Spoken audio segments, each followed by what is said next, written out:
إن أعرابيا بايع رسول الله صلى الله عليه وسلم، لم يعرف اسم هذا الأعرابي الذي بايع النبي صلى الله عليه وسلم. قال أمير المؤمنين في الحديث خاتمة حفاظ المتأخرين حافظ ابن حجر رحمه الله: لم أقف على اسمه، لكن ذكر الزمخشري في ربيع الأبرار أن هذا الأعرابي هو قيس بن أبي حازم.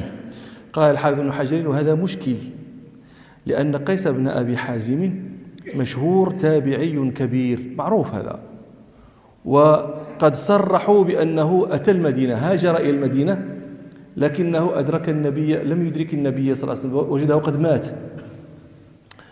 فإن يكن ما قاله الزمخشري صحيحا فلعله آخر اسمه أيضا قيس بن أبي حازم، يكون توافق يعني بين هذين في اسميهما واسمي أبويهما. وقد نقل الحافظ رحمه الله عن أبي موسى المديني في كتاب له اسمه الذيل على الصحابة، أن في الصحابة، هذا أبو موسى المديني يذكر أن في الصحابة رجلا يقال له قيس بن أبي حازم من قري، فلعله هذا، والله أعلم. هذه قوله أن أعرابيا بايع رسول الله صلى الله عليه وسلم على الإسلام سيأتي كلامه عليه. فأصاب الأعرابي وعك بالمدينة. فأصاب الأعرابي وعك بالمدينة. وعك، الوعك والوعك الحمى، وقيل شدة الحمى، وقيل ألم الحمى، وقيل إرعاد الحمى. الأصل في الوعك هو يطلق على شدة الحر، لكن أطلق على الحمى أو على ما ذكرنا للمناسبة بين شدة الحر وهذه الأمور التي ذكرنا. العرب تقول: وعكته الحمى، تعكه وعكا ووعكا، فهو موعوك ووعك. وطبعا هو هذا الأعرابي أصابته حمى المدينة. المدينة كانت في الجاهلية مشهورة بوبائها، المدينة كان بها وباء مشهور في الجاهلية، كان هواؤها عفنا، أرضا موبوءة مشهورة، فمن جاءها ممن لم يعتد عليها أصابته الحمى. هذا كان مشهورا في الجاهلية. فلما يعني كان هذا معروفا أن كل وارد من غير أهل المدينة لا بد أن تدركه حمى المدينة، العرب توسلت بوسيلة للحماية من هذه الحمى، لتقي نفسها من هذه الحمى التي تصيب كل وارد على المدينة. اخترعت العرب شيئا في جاهليتها يسمى التعشير. التعشير هو النهيق 10 مرات. قالوا إن هذا الذي يقدم على المدينة إذا أراد أن يسلم من حمى المدينة عليه أن ينهق 10 مرات قبل أن يدخلها، فإذا فعل نجا من حمى المدينة. هذه مختلقات العرب. هذا الذي يذكره الشيخ المجلسي رحمه الله في عمود النسب عندما يقول: واختلقوا، أي العرب، واختلقوا التعشير أن يعشرا من النهيق بحذاء خيبر وطيبة آتيهما ليسلما بذلك النهيق من وباهما. وطبعا لما هاجر رسول الله صلى الله عليه وسلم وأصحابه أصابهم أيضا ما كان يصيب الوافدين، فكثير منهم استوخموا هواءها ومرضوا وضعفوا، حتى صار طائفة منهم لا يقدرون على الصلاة قياما. روى البخاري ومسلم في صحيحيهما عن عائشة رضي الله عنها قالت: وقدمنا المدينة وهي أوباء أرض الله، كان بطحان يجري نجلا، بطحان وادي المدينة يجري نجلا، يجري ماء متغيرا عافنا، ولعل هذا كان من أسباب تغير الهواء وكثرة الوباء فيها. قالت: فلما قدم رسول الله صلى الله عليه وسلم المدينة وعك أبو بكر وعك بلال، فكانت تزور أبا بكر، فإذا كان أبو بكر إذا أخذته الحمى يقول: كل امرئ مصبح في أهله والموت أدنى من شراك عليه. وكان بلال إذا أقلع عنه الحمى يقول: ألا ليت شعري هل أبيتن ليلة بواد وحولي إذخر وجليل، يتأسف على مكة ويتشوق إليها، وما يذكر هذه من ربوع مكة، وأعشابها ومياهها. ألا ليت شعري هل أبيتن ليلة بواد وحولي إذخر وجليل، وهل أردن يوما مياه مجنة، وهل يبدو لي شامة وطفيل. ثم يقول: اللهم لعن شيبة بن ربيعة وعتبة بن ربيعة وأمية بن خلف، أخرجونا من أرضنا إلى أرض الوباء هذه. ثم قال رسول الله صلى الله عليه وسلم: اللهم حبب إلينا المدينة كحبنا مكة أو أشد، وبارك لنا في صاعنا ومدنا، وصححها لنا وانقل حماها إلى الجحفة. فحينئذ طاب المقام بها. النبي صلى الله عليه وسلم بعد أن دعا ربه أن يصحح الهواء. وفي مسند الإمام أحمد زيادة أن غير هؤلاء، غير هذين، وعك من أصحاب النبي صلى الله عليه وسلم، بل وعك النبي صلى الله عليه وسلم، ووعكت عائشة، ووعك هذا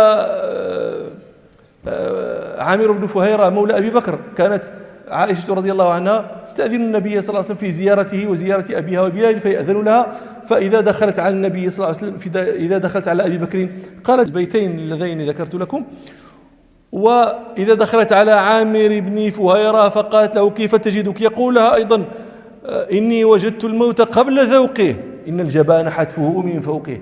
ولكن لما دعا رسول الله صلى الله عليه وسلم ربه صحح له المدينة وحببها إليهم وطيب له المقام بها. هذا الأعرابي بايع النبي صلى الله عليه وسلم فوعك في المدينة كما يوعك الوافدون عليها في ذلك الوقت. فلما وعك ومرض أتى النبي صلى الله عليه وسلم فقال: يا رسول الله أقلني بيعتي. العرب تقول: قاله البيع يقيله قيلا، وأقاله إقالة إذا فسخ بيعه. تبايعا فجاء أحد المتبايعين إلى صاحبه يقول له: أقلني هذا البيع، أي وافقني على فسخه. مفهوم؟ فهذا الطلب يسمى الاستقالة. استقال أي طالب منه أن يقيله. فالآن هذا الأعرابي جاء يطلب من النبي صلى الله عليه وسلم أن يقيله البيعة التي بايعه. الآن هذا الأعرابي يحتمل أن يكون استقال البيعة في أول الإسلام، لما كان من شروط البيعة هجرة الأوطان والمقام مع النبي صلى الله عليه وسلم بالمدينة. في أول الإسلام كان من شروط البيعة أن من بايع على الإسلام أن يسكن في المدينة وأن يهاجر وطنه. ولذلك تفهمون لماذا ربنا سبحانه قطع الولاية بين المؤمنين الذين هاجروا والمؤمنين الذين لم يهاجروا. يقول ربنا سبحانه: إن الذين آمنوا وهاجروا وجاهدوا بأموالهم وأنفسهم في سبيل الله والذين آووا ونصروا أولئك بعضهم أولياء بعض والذين آمنوا ولم يهاجروا ما لكم من ولايتهم من شيء حتى يهاجروا. فقطع الموالاة بين من آمن ولم يهاجر ومن آمن وهاجر. وروى أحمد والنسائي وابن حبان وابن خزيمة عن عبد الله بن مسعود رضي الله عنه قال: آكل الربا وموكله وكاتبه وشاهداه إذا علموا به والواشمة والمستوشمة للحسن ولاوي الصدقة هنا المراد بها الزكاة، والذي يلويها الذي يمطلها يؤخرها ولا يخرجها، ولاوي الصدقة، والمرتد أعرابيا بعد هجرته ملعونون على لسان محمد صلى الله عليه وسلم يوم القيامة. فكان حراما على من هاجر أن يرجع عن هجرته، لأنه كان الواجب أن يقيم مع النبي صلى الله عليه وسلم. فلذلك هذا لكن بعد فتح مكة لم يعد رسول الله صلى الله عليه وسلم يبايع أحدا على الهجرة، إنما كانت البيعة على الإسلام لا على الهجرة. الهجرة كانت قبل الفتح. روى البخاري ومسلم في صحيحيهما عن مسعود بن مجاشع رضي الله عنه قال: أتيت أبايع رسول الله صلى الله عليه وسلم على الهجرة، فقال صلى الله عليه وسلم: إن الهجرة قد مضت لأهلها، ولكن على الجهاد وعلى الإسلام والجهاد والخير. وروى البخاري عن عطاء بن أبي رباح قال: زرت عائشة رضي الله عنها ومعي عبيد بن عمير فسألها عن الهجرة فقالت: لا هجرة اليوم. كان المؤمن يهاجر أحدهم يفر بدينه إلى الله وإلى رسوله صلى الله عليه وسلم خشية أن يفتن عليه. أما اليوم فقد أظهر الله الإسلام، فالمؤمن يعبد ربه حيث يشاء، ولكن جهاد ونية. ومشهور حديث الصحيحين أنه صلى الله عليه وسلم قال: لا هجرة بعد الفتح ولكن جهاد ونية. فلما كان بعد ذلك النبي صلى الله عليه وسلم يبايع الناس، لم يكن يبايعهم على الهجرة. فقلنا يحتمل أن هذا الأعرابي بايع النبي صلى الله عليه وسلم قبل الفتح، فبايعه على الإسلام وعلى المقام في المدينة. فلما جاء يقول: أقلني بيعتي، أي أقلني هذه البيعة على القيام معك، على الإقامة معك في المدينة، لأنه وعك بها فتشاءم منها فأراد أن يرجع إلى موطنه مع كفار قومه. فامتنع النبي صلى الله عليه وسلم، لم يقله النبي صلى الله عليه وسلم. لماذا؟ لأن إقالته هذه البيعة، لأن الإذن له في الرجوع إلى قومه إذن له في محرم. احنا قلنا لم يكن جائزا أن يرجعوا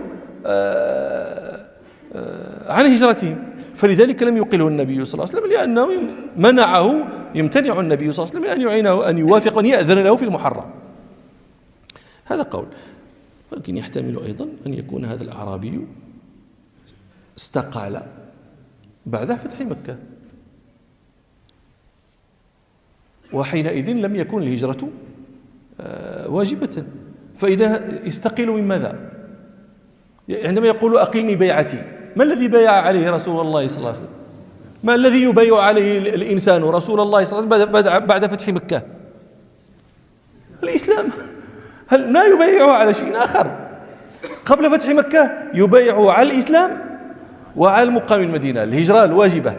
لكن بعد فتح تكلمنا على احتمال أنه طلب الإقالة قبل الفتح. لكن لو كان هذا واقعا بعد فتح مكة، يقول: أقلني بيعتي، أي بيعة؟ على الإسلام. يعني ما كأن كلامه كأن معناه ماذا يقول؟ إذن لي في الكفر، إذن لي في الردة، أن أرتد. هل يتصور أن يقول النبي أنا آذن لك في الارتداد؟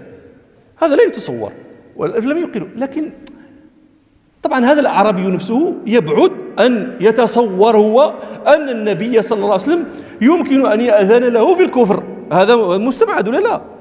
فما معنى قوله: أقلني بيعتي؟ على القول بأنه طلب هذا بعد الفتح. وضح الإشكال. لا، قبل الفتح أقلني البيعة أي المقام معك، أريد أن أبقى مسلما وأقيم مع قومي، لا يأذن لا، لأن الهجرة والمقام في المدينة واجب، واضحة هذه. طيب، ولكن بعد الفتح لا شيء بايعت عليه إلى الإسلام، لا هجرة بعد الفتح، الإسلام. أقلني بيعتي يعني أقلني الإسلام، أنا بايعتك على الإسلام، أقلني الإسلام يعني أذن لي في الكفر. وأنا قلت لكم هذا مستحيل أن يأذن فيه النبي صلى الله عليه وسلم، ويبعد عندي أن هذا الأعرابي يكون يجري في ذهنه أن النبي صلى الله عليه وسلم يؤذن له في الإسلام في الكفر. هذا لا يقع في ذهن الأعرابي. إذن فما معنى قول الأعرابي: أقلني بيعتي؟ معناه أن هذا الأعرابي يجري على ما كان يجري عليه العرب في ذلك الزمن،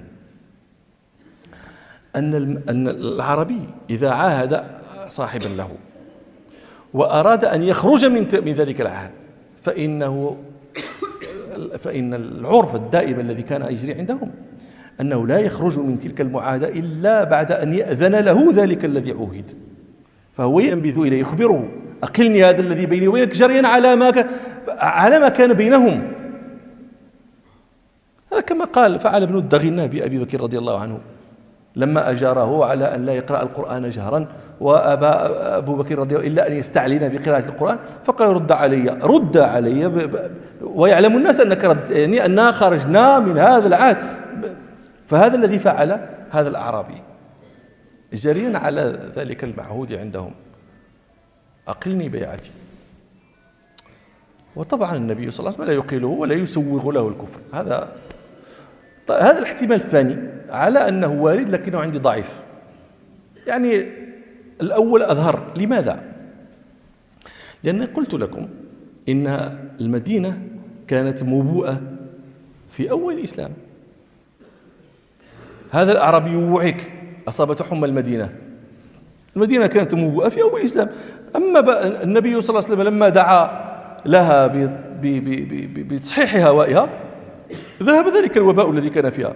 فيحتمل أن هذا الأعرابي جاء المدينة في ذلك الزمن، فهذا يرجح أن البيعة كانت قبل الفتح. وأنا قلت لكم يرجح ولا يجزم، لأنه ليس بلازم أن كل من مرض في المدينة إنما يمرض أحدنا الآن وهي ليس فيها ما يجري نجلا ولا لا. نعم. فقال يا رسول الله أقلني بيعتي، فأبى رسول الله صلى الله عليه وسلم. أبى على القول بأن أقلني بيعتي أي الإسلام ظاهر جدا، على القول بأن أقلني بيعتي أي الهجرة هذا أيضا ظاهر جدا، لأن الارتداد عن الهجرة كبيرة من الكبائر. ولذلك كان رسول الله صلى الله عليه وسلم يدعو لأصحابه أن يقبل الله هجرتهم. في الصحيحين أن رسول الله صلى الله عليه وسلم كان يقول اللهم أمضي لأصحابي هجرتهم ولا تردهم على أعقابهم. نعم. ثم جاءه فقال أقلني بيعتي. جاء المرة الثانية يسأل إقالة البيعة والنبي صلى الله عليه وسلم يرفض أيضا. فأبى. ثم جاءه فقال أقلني بيعتي. المرة الثالثة أيوة. فأبى النبي صلى الله عليه وسلم أيضا. أيوة. فخرج الأعرابي. طلب الإقالة 3 مرات، وفي المرات الثلاث النبي صلى الله عليه وسلم يمتنع أن يوافقه، فخرج الأعرابي. لماذا خرج؟ ولم يأذن له هذا المعاهد بأن يخرج من العهد، لأنه نبذ إليه عهده. حينئذ ذلك الأعرابي نبذ إليه عهده. هذا أيضا جاري على المعهود في ذلك الزمن. لأنه لماذا ما المقصود بهذا الذي ذكرت لكم بأنه يقول له أقلني البيعة ما المقصود منها؟ لماذا أنتم ألا تتساءلون؟ هذا الأعرابي استوبأ المدينة، وجدها وبيئة ولا لا؟ استوخمها وآها. طيب ما أنت تريد أن تذهب ولم يأذن لك النبي، اذهب وأنت تعلم أنه لن يأذن لك، اذهب، لماذا تأتيه؟ قلت لكم جاري على المعهود في العادات في بين المعاهد والمعاهد. طيب ولكن أنت الآن ذهبت 3 مرات ذهبت، لأنه حصل التنبيه، لأن الأعرابي يريد أن لا يوصم بالغدر، لأنه غدر. فلما زالت وصمة الغدر عنه لم يأبى بعد ذلك بما كان بعده وذهب. لكن هو وإن سلم من وصمة الغدر لكنه بقي في وصمة أعظم منها، فإنه خرج عاصيا لله، عاصيا لرسوله صلى الله عليه وسلم. فهو يصح فيه قول ربنا سبحانه ومن الناس من يعبد الله على حرف فإن أصابه خير اطمأن به وإن أصابته فتنة انقلب على وجهه خسر الدنيا والآخرة ذلك هو الخسران المبين. نسأل الله العافية. فقال رسول الله صلى الله عليه وسلم إنما المدينة كالكير. إنما المدينة كالكير. الكير الزق الذي ينفخ فيه الحداد، المنفاخ، الربوز نقول احنا المغاربة. وقال بعض أهل العربية الكير ليس هذا المنفاخ، ليست آلة النفخ. الكير هو موضع النار، هو الموضع الذي ينفخ فيه، ليست هي آلة النفخ. وعلى كل حال زيد سيدي. إنما المدينة كالكير تنفي خبثها. الخبث من كل شيء، السيء منه، الفاسد منه. خبث الحديد هو ذاك الفاسد منه الذي تخرجه وتظهره وتبرزه النار ويبقى الصافي منه والجيد. وخبث المدينة شرار أهلها، أهل الفساد والخبث منهم. ولا خبث أكثر دناءة من خبث الذي يرغب بنفسه عن رسول الله صلى الله عليه وسلم، عن صحبته صلى الله عليه وسلم. أي خبث أوغل في الخبث، أي دناءة أوغل في الدناءة من دناءة هذا الذي يرغب بنفسه عن رسول الله صلى الله عليه وسلم. لو كان صادق الإيمان لكان يقول كما يقول الصادقون: نحريدنا نحرك يا رسول الله، نحريدنا نحريك، لا يصيبك سهم من سهام القوم، أنا قبل منك، أنا أمامك، يصيبني ولا يصيبك. أما وأنت الآن ترى فيها الوعك وتراها مبوءة وتقول اخرج، فين تخرج؟ هذا دليل على أنك خبيث، هذا دليل على خبثك. ولذلك لا يبقى في المدينة إلا الطيب الذي اصطفاه ربنا سبحانه لصحبة سيد الطيبين صلى الله عليه وسلم. لكن هنا سؤال، العلماء اختلفوا في قضية متعلقة بقوله صلى الله عليه وسلم تنفي خبثها، هل هذا عام في كل زمن أو خاص بزمن دون زمن؟ محل خلاف بين العلماء. الأكثرون على أنه خاص بزمن، لكنهم اختلفوا في هذا الزمن، فقال طائفة من أهل العلم هذا خاص بزمنه صلى الله عليه وسلم، لأنه في زمنه صلى الله عليه وسلم لم يكن يصبر على الهجرة إليه والمقام معه إلا من رسخ إيمانه، إلا من صدق يقينه، لأن المدينة في ذلك الوقت الحال فيها شديد والفقر فيها كثير والجوع، والعرب ترمي الناس عن قوس واحدة، فالمقام مع النبي صلى الله عليه وسلم هناك دليل على صدق الإيمان. أما المنافقون وجهلة الأعراب والذين في قلوبهم مرض والذين في قلوبهم زيغ والذين آمنوا بألسنهم ولم تؤمن أفئدتهم، فهؤلاء لا يصبرون على الشدة مع رسول الله صلى الله عليه وسلم ويفارقون المدينة ولا يحتسبون أجر المقام بها، فهؤلاء خبث تنفيهم المدينة. فقال بعضهم هذا خاص بذلك الزمن، وقال بعضهم هذا خاص بآخر الزمن حينما يخرج الدجال، فحينئذ تنفي المدينة شرارها. وهؤلاء يستدلون بما رواه مسلم في الصحيح عن أبي هريرة رضي الله عنه أن رسول الله صلى الله عليه وسلم قال ألا إنما المدينة كالكير تخرج الخبيث ولا تقوم الساعة حتى تنفي المدينة شرارها كما ينفي الكير خبث الحديد. وعندي أنه لا يبعد أن يكون هذا مختصا بالزمانين، بزمن رسول الله صلى الله عليه وسلم وبآخر الزمان حين يخرج الدجال. أما بزمنه صلى الله عليه وسلم فظاهر كما وقع للأعرابي، كما وقع لطائفة من الصحابة لما هاجروا مع النبي صلى الله عليه وسلم. يكون الواحد منهم في رغد من العيش، في سعة من المال، في عزة من الأهل والعشيرة، فيهاجر إلى النبي صلى الله عليه وسلم ويقيم معه، فيصير عيشه على النقيض مما كان عليه، ينقلب رغد عيشه ضنكا، ينقلب ساعة ماله فقرا، تنقلب عزته في عشيرته ذلا ومهانة وطردا. صهيب الرومي كان غنيا في مكة، وحيل بينه وبين الخروج حتى يخرج من ماله.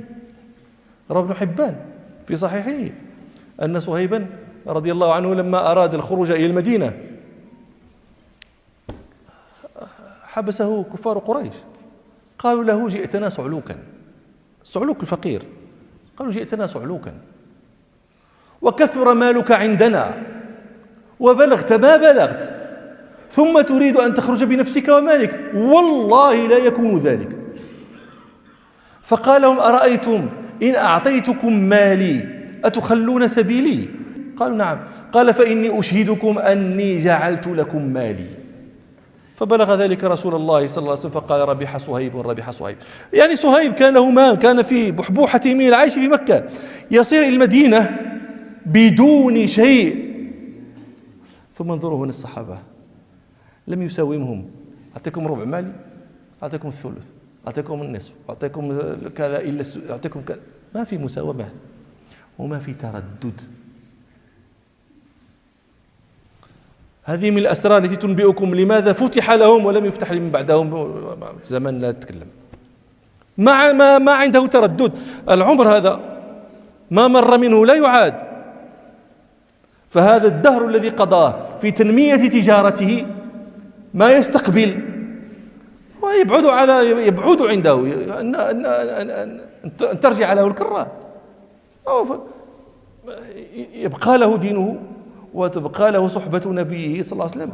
هذا الربح عنده من غير تردد، من غير مماكسة. الفقر ما يدري ما الآن مالك هكا الفلوس، إلى أين تذهب؟ أنت لست ذاهبا إلى فندق 5 نجوم، النبي صلى الله عليه وسلم يبيت طاويا وانت فاش طامع؟ ومع ذلك هذا كله لا يمنعه من مبادرا من غير تردد أشهدكم أني قد جعلت لكم مالي. طبعا يقول له النبي صلى الله عليه وسلم ربح البيع، هذه تجارة رابحة، ربحت صفقتك. مصعب بن عمير كان فتى مكة غنى وشبابا وجمالا ونعمة.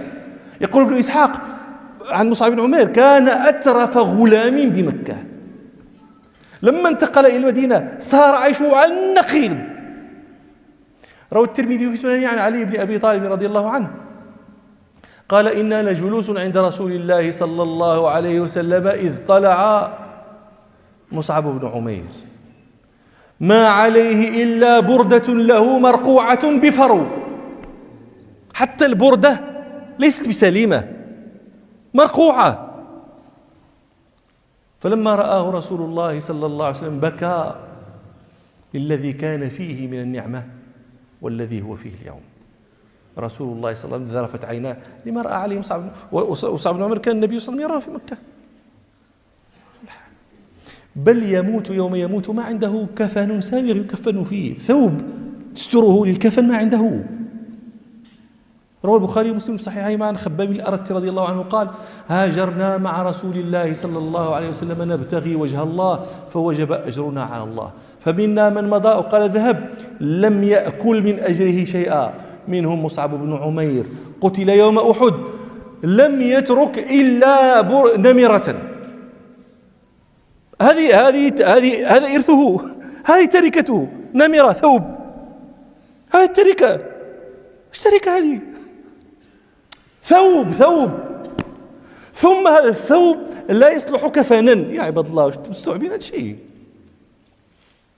هذول أصحاب الدرجات العالية في الجنان. تبكي على الدنيا، تبكي أنك لم تدرك فيها مالا واسعا ودارا واسعة ومركبا أو ثوب، تبكي عليها. لو كانت حرية بأن يبكى عليها لبكى عليها هؤلاء، لكن عرفوا قدرها، العيش أمام. قال خباب بن الأرت قتل يوم أحد لم يترك إلا نمرة كنا إذا غطينا بها رجليه خرج رأسه، وإذا غطي بها رأسه خرجت رجلاه. فقال رسول الله صلى الله عليه وسلم غطوا بها رأسه واجعلوا على رجله من الإذخير. وهذا كثير في أحوال الصحابة. أنا أقول لكم النبي صلى الله عليه وسلم، عائشة تقول يجيء الهلال ولا يوقد في بيت رسول الله صلى الله عليه وسلم النار، لا يطبخ، لا عندهم شيء يطبخ، 3 أشهر عيشهم الأسودان التمر والماء. النبي صلى الله عليه وسلم يضطجع على فراش يؤثر إذا قعد من ضجعته ترى أثر الحصير في جنبه الشريف صلى الله عليه وسلم. العيش. ثم لما يجد عمر في نفسه ولما يحزن لما يرى عليه النبي صلى الله عليه وسلم يقول يا عمر أما ترضى أن تكون لهم الدنيا ولنا الآخرة؟ الآخرة هي الرباح يا عباد الله، الآخرة هي الرباح. ومن عرف هذا لم يسابق المتسابقين في الدنيا. ربنا يطلب منا المسابقة في الآخرة. سابقوا إلى مغفرة من ربكم، سارعوا إلى مغفرة من ربكم. أما هذه فامشوا في مناكبها، ما تجري ما تبحث. نسأل الله سبحانه أن يرزقنا الفهم وأن يرزقنا العلم وأن يرزقنا العمل به. تفضل يا سيدي. فقلت فهذا كان في زمان النبي صلى الله عليه وسلم كما ذكرنا، ويكون أيضا في آخر الزمان في زمن الدجال. فقد روى البخاري ومسلم في صحيحهما عن أنس بن مالك رضي الله عنه أن رسول الله صلى الله عليه وسلم قال يجيء الدجال حتى ينزل في ناحية المدينة فترجف المدينة 3 رجفات فيخرج إليه كل كافر ومنافق، تنفي المدينة الشرار ويبقى فيها الطيب.